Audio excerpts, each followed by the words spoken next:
Hombre, buenas noches, espero que estén muy animados esta tarde, noche que Dios nos ha permitido escudriñar profundamente la palabra, pero para tener unos corazones aún más preparados vamos a una oración para poder entender más las escrituras, amén.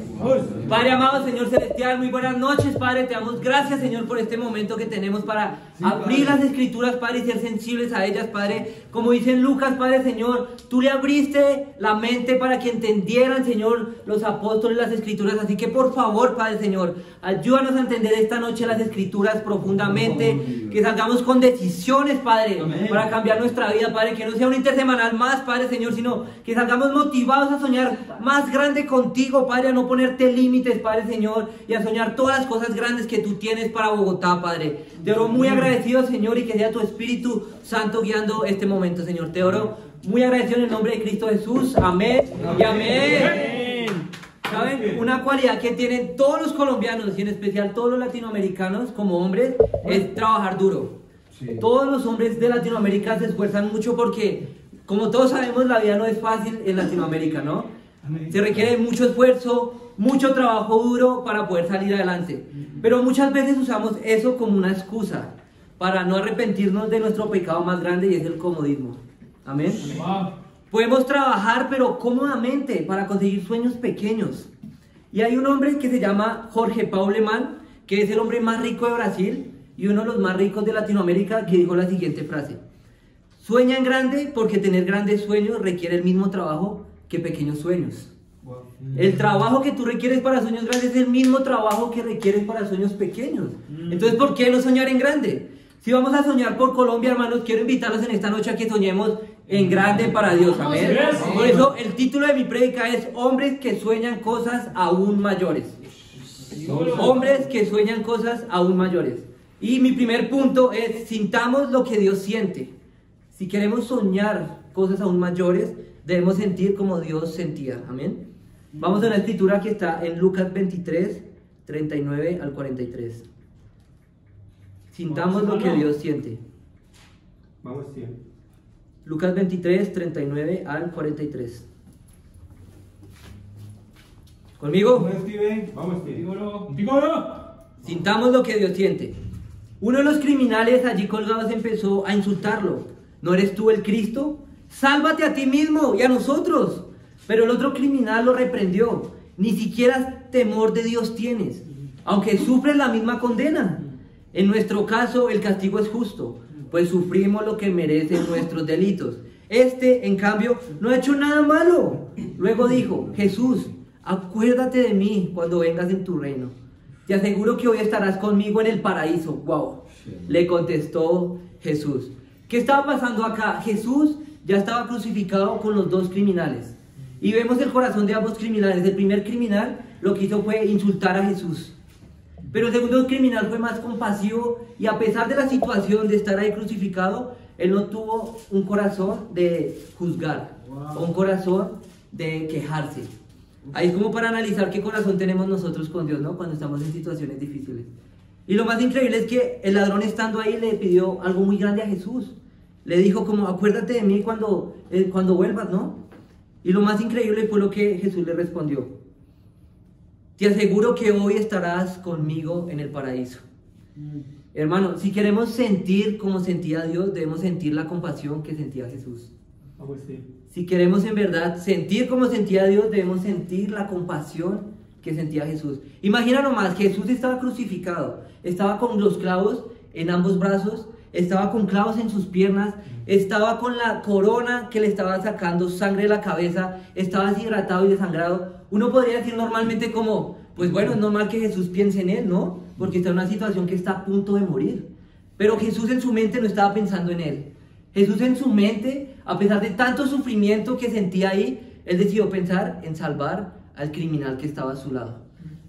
Y esa es la compasión de Jesús. Muchas veces nosotros por cualquier excusa nos ensimismamos.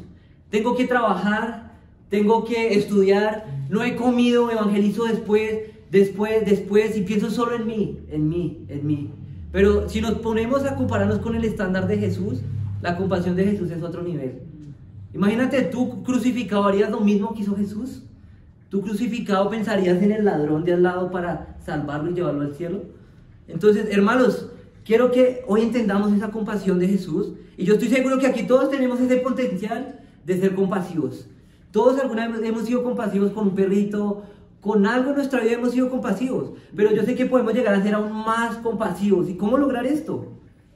Solo piensa en lo compasivo que Dios fue contigo cuando tú estabas estudiando la Biblia. Piensa en lo compasivo que fue Dios en tu vida al perdonarte tantas cosas que te perdonó. Y cuando tú entiendas esa compasión, muy seguramente vas a tener una compasión que lleve a salvar más personas. Y quiero hacer acá una acotación, una diferencia entre compasión y empatía. Y Jesús entendía eso. Empatía es simplemente sentir el dolor que siente la otra persona, comprender el dolor que siente la otra persona, pero compasión va más allá. Compasión, si pueden buscar después la definición, compasión va a un nivel de querer sanar el sufrimiento que tiene esa persona. Y Jesús no era empático, Jesús era compasivo. Si ustedes ven a lo largo de las escrituras, Jesús lo que hacía cuando tenía compasión, Él iba y sanaba enfermos. Él iba y hacía milagros. Él no se quedaba solo pensando, pobrecitos, están sufriendo. Él iba y actuaba, hermanos. Así que, si yo me pongo a pensar, ¿qué hermano entiende bien este tema de qué es compasión y qué es empatía? Es Cristian Guerrero. Les quiero contar una historia que pasó con él en diciembre del año pasado. Fue increíble porque Cristian tenía 3 estudios bíblicos en ese momento de diciembre. Diciembre es como la época de pensar en la comida, de pensar en el estrés, de pensar en la familia, de pensar en viajar a otro lugar, de pensar como en nosotros, disfrutemos, relajémonos que trabajamos harto. Pero Cristian tenía 3 estudios. Y Cristian hubiera dicho como, venga, pausemos esos estudios y en enero continuamos. Pero Cristian dijo, no, yo sé que esos 3 hombres están sufriendo. Esos 3 hombres necesitan ya mismo a Cristo porque tal vez en enero puede ser tarde. Y Cristian tuvo compasión y no empatía. Cristian tuvo ese deseo de querer aliviar ese dolor de esos 3 hombres y duró todo el mes de diciembre estudiando la Biblia con ellos. Desde muy temprano hasta muy tarde estaba estudiando la Biblia con ellos. Y ellos, por la gloria de Dios, fueron bautizados. Y es Jason, Andrés y Esteban, hermanos. Entonces, mira lo que hacen. Mira lo que hacen. La diferencia que encontramos y llegamos a sentir esa compasión que Jesús sentía por los perdidos, hermano. Y yo quiero preguntarte hoy, ¿qué has sentido por los perdidos últimamente? ¿Empatía o compasión? ¿Qué has sentido por tu papá, por tu mamá, por tu hermano que anhelas que sea bautizado? ¿Empatía o compasión, hermanos? Muy bueno. Porque la empatía no salva, pero la compasión sí. Y si quieres sentir como Dios sentía, tienes que sentir compasión y no empatía, amén. Entonces, si queremos ver sueños grandes, si queremos crecer aún más y hacer cosas aún mayores para Dios, debemos empezar a sentir lo que Jesús sentía, amén. Amén. Segundo punto, hermanos. ¿Están conmigo? Vamos, hermano. Segundo punto, ambicionemos como Dios ambicionaba. Ambicionemos como Dios ambicionaba. Contigo, hermano. ¿Quién de aquí me dice que no podemos terminar el año con el doble de personas que hay en la iglesia? ¿Quién lo dice? Yo estoy seguro que aquí todos podemos ambicionar eso y mucho más. Y si me lo dicen, ¿dónde está escrito? Que no se puede. O que es imposible llegar a triplicar la iglesia en un año. Yo veo este lugar lleno de hombres soñadores. De hombres que tienen deseo, de hombres que han pasado por muchas luchas, de hombres que tienen carácter, pero ahora para llevarlo a Dios y ver más milagros este año. ¿Pero por qué? Ahora dejémonos de cositas bonitas, sino porque la Biblia nos lo dice. Números 11:23. Mira lo que dice Números 11:23. Los números. Vamos, hermano. Números 11:23.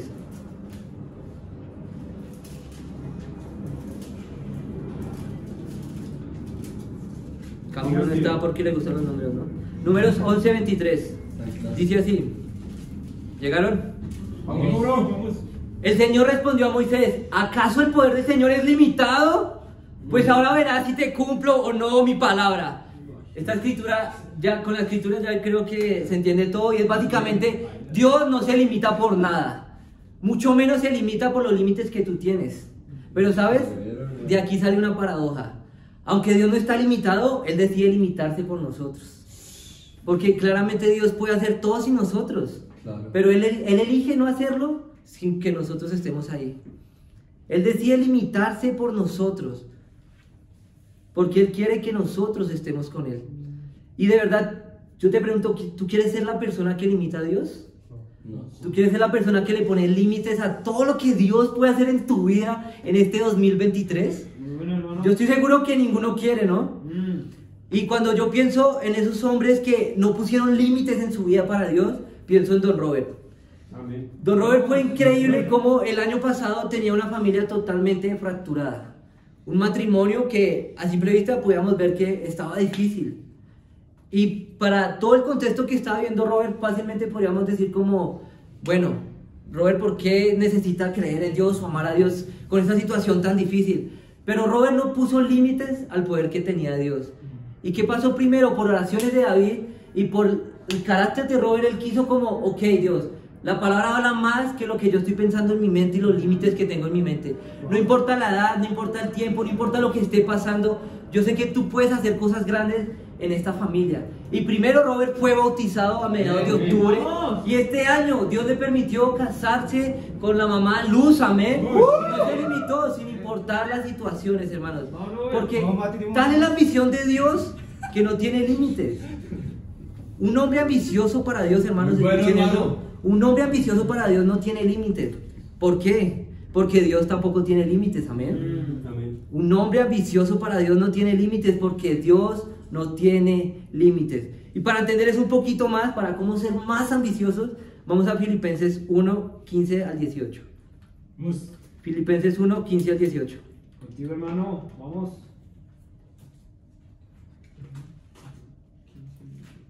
Contigo, no. Vamos. Filipenses 1, 15 al 18. Es cierto que algunos predican a Cristo por envidia y rivalidad, pero otros lo hacen con buenas intenciones. Estos últimos lo hacen por amor, pues saben que han sido puestos para la defensa del Evangelio. Aquellos predican a Cristo por ambición personal y no por motivos puros, creyendo que así van a aumentar las angustias que sufro en mi prisión. ¿Qué importa? Al fin y al cabo, y sea como sea, con motivos falsos o sinceros, se predica a Cristo. Por eso me alegro, es más, seguiré alegrándome. Wow, ¿qué pasa acá? Sin duda la Biblia siempre nos ha enseñado que Dios odia las ambiciones egoístas. Wow. Pero ¿por qué acá Pablo se regocijaba de que la gente predicara acerca de Jesús, aún teniendo una ambición egoísta? Curioso, ¿no? Sí. La ambición egoísta es mala, pero ¿saben qué es más malo? La falta de ambición. Wow. No estoy diciendo que la ambición egoísta sea algo bueno, pero algo aún más malo que la ambición egoísta es no tener ambición. Muy bueno, hermano. Porque es mejor tener una ambición egoísta que no tener ambición. Porque el no tener ambición hace que muchas personas vayan al infierno por tu falta de sueños para Dios. Pero sabemos que como discípulos debemos coger esa ambición egoísta y llevarla a Dios y glorificar a Dios. Amén. Amén. Solo piensa que tu falta de ambición por los sueños de Dios está llevando a muchas personas a que estén perdidas en el mundo. Por eso es necesario que ambicionemos cosas grandes con Dios. Amén. Y para que quede aún más claro, vamos a seguir viendo las escrituras y vamos a Mateo 14, 22 al 31. A ver, hombres que son ambiciosos para Dios. Mateo 14, 22 al 31. Mateo 14, 22 al 31. Una escritura muy famosa. Dice así, ¿llegaron? Enseguida Jesús hizo que los discípulos subieran a la barca y se adelantaran al otro lado. Mientras él despedía a la multitud, después de despedir a la gente, subió a la montaña para orar a solas. Al anochecer estaba allí él solo y la barca estaba bastante lejos de la tierra, zarandeada por las olas porque el viento le era contrario. En la madrugada Jesús se acercó a ellos caminando sobre el lago. Imaginen a Jesús caminando sobre el lago, increíble, ¿no? Sí, si han visto a Naruto, sería como Naruto cuando camina sobre el agua. Cuando los discípulos lo vieron caminando sobre el agua, quedaron aterrados. ¡Es un fantasma!, dijeron. Y ellos, llenos de miedo, comenzaron a gritar. Pero Jesús enseguida dijo: cálmense, cálmense, soy yo, no tengan miedo. Señor, si eres tú, respondió Pedro. Mira esa ambición. Mándame que vaya a ti sobre el agua. Ven, dijo Jesús. Pedro bajó de la barca y caminó sobre el agua. Pedro caminando sobre el agua en dirección a Jesús. Pero al sentir el viento fuerte tuvo miedo y comenzó a hundirse. Entonces gritó: Señor, sálvame. Enseguida Jesús le tendió la mano y sujetándolo lo reprendió. Hombre de poca fe, ¿por qué dudaste? Amén, esta escritura es increíble. Sabemos que estaban los discípulos en el barco y Jesús iba caminando sobre el agua. Y al fondo yo creo que era una mancha blanca y caminando en medio de la noche. Creo que cualquiera se asustaría viendo eso, ¿no? Pero, amén, menos mal era Jesús. Pero lo que hay que resaltar de aquí es la ambición que tuvo Pedro. Amén. Pero simplemente se enfocó en Jesús y le dijo como, yo ambiciono, yo deseo caminar por el agua y llegar a ti, Jesús. Increíble. Él no pensó dos veces como, es imposible caminar en el agua. Él no pensó eso. Él solo estaba poniendo sus ojos en Jesús y queriendo caminar sobre el agua. Y así como Pedro tuvo esa ambición, ¿recuerdan de Juan y Santiago? La escritura cuando ellos dos le piden a Jesús poder estar a la derecha y a la izquierda.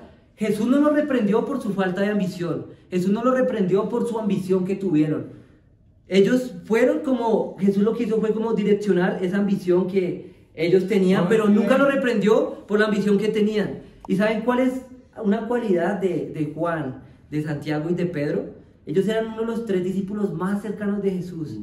¿Y por qué eran los más cercanos? Se preguntarán ustedes. Porque eran los 3 más ambiciosos apóstoles. ¿Qué concluimos aquí? Santiago y Juan pidieron sentarse a la derecha y a la izquierda de Jesús. Pedro podía caminar sobre el agua. Tal vez ellos fueron los 3 que vieron más milagros. Imagínense, vieron la transfiguración de Jesús por esa ambición que tenían. Y fueron los 3 principales líderes de la iglesia en todo el Nuevo Testamento, en la iglesia primitiva. Entonces, ¿qué podemos sacar de aquí? La ambición por Dios nos acerca a Jesús. ¿Quieres estar más cerca de Jesús? Debes tener ambición en tu mente para ver los sueños de Jesús hechos realidad. Amén. Muy bueno, hermano. Y como desafío, hermanos, Vamos. la próxima vez que tengas miedo de soñar en grande, pregúntate por qué no. ¿Por qué no soñar más en grande? ¿Cuál era el sueño de Jesús? Mateo 28, 18 al 20. Evangelizar todas las naciones. ¡Wow! ¡Qué ambición!, ¿no? El sueño más grande que podemos tener en este momento es poder dar un fruto lo más rápido posible. El sueño que ambicionaba Jesús era evangelizar el mundo. ¿Por qué no soñar eso y tener esa misma ambición? ¿Quién dice que no podemos cambiar? ¿Quién dice que no podemos evangelizar y llegar al doble de colombianos discípulos en este momento? Bien, vamos. ¿Quién dice que no podemos llegar a 150 discípulos? Vamos. ¿Quién dice que en el otro año no podemos organizar la conferencia de Latinoamérica y mandar el grupo misionero de Panamá? ¿Quién lo dice? Vamos. Solo nosotros limitamos a Dios. Y si solo nosotros limitamos a Dios, en nosotros está la respuesta y la solución para ver eso suceder. Amén. Amén. Así que si parece imposible, en el peor de los casos, si te pones un sueño y tú ves que es imposible, en el peor de los casos es que vas a necesitar un milagro, ¿no? Y es exactamente eso, es lo que queremos. Ambiciona sueños que requieran de un milagro. ¿Cómo vamos a saber si el sueño que te estás poniendo es grande o pequeño? Pues si ese sueño que te pones requiere de un milagro, es porque es un sueño correcto que Dios quiere en tu vida. Amén. Y en conclusión, hermanos, Wow. si vamos a soñar para Dios, soñemos lo más alto posible. Porque como avisábamos al inicio, se requiere el mismo esfuerzo para soñar poco o para soñar grande. Entonces, no desperdiciemos el tiempo y soñemos en grande para Dios. Si queremos ser hombres que sueñan cosas aún mayores, primero sintámonos con la compasión que Dios sentía por los perdidos. Y segundo, ambicionemos como Dios ambicionaba. Y ya para terminar, había una mujer en la NASA, que es una mujer aseadora, y le preguntaron, ¿qué haces? Ella dijo, estoy poniendo astronautas en el cielo. Wow. Wow, qué ambición la de esa mujer. Sí. Con su pequeña labor, ella estaba poniendo astronautas en el cielo.